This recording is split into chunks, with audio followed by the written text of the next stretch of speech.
Ang ingay ng ibon, no? Puro ibon. Narinig mo. Ay, pwede ba dito? Oo naman, pwede dito. Pwede. Halika.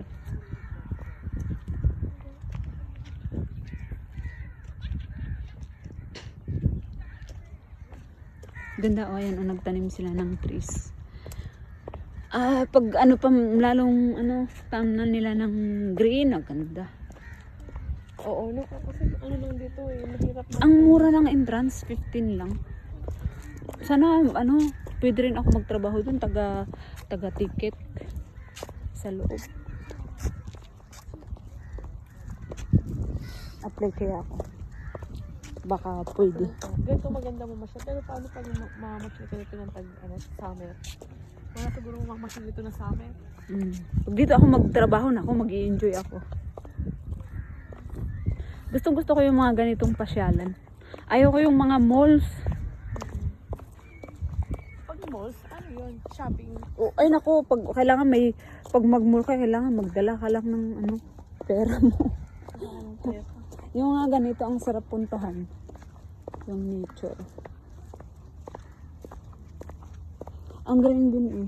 Yung paggagawa dun. Tignan mo, makahoy dun. Makahoy banda ron. Maganda pa pag hanggang doon. Pagyan nila ng Hindi bridge. masyadong malamig ngayong taon, no? Oo. Hindi gaya dati. Hindi gaya dati. Dati ay naku, magmimidyas ka.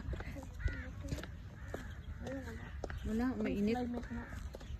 Mainit pa din. Pero at least naman, hindi mo kailangan mag-AC at Oo. kumbaga balance. Ito yung Philippine weather. Oo.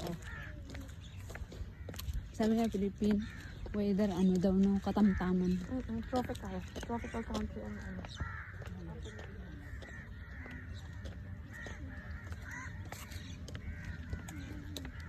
Oo, si Alia pa uwi na eh.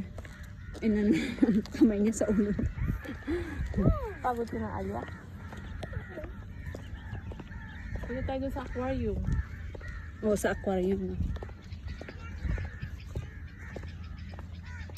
Ano yan, mangga? Ay, hindi. Akala ko mangga. Ang ganda ito pag nahinog to, kulay red.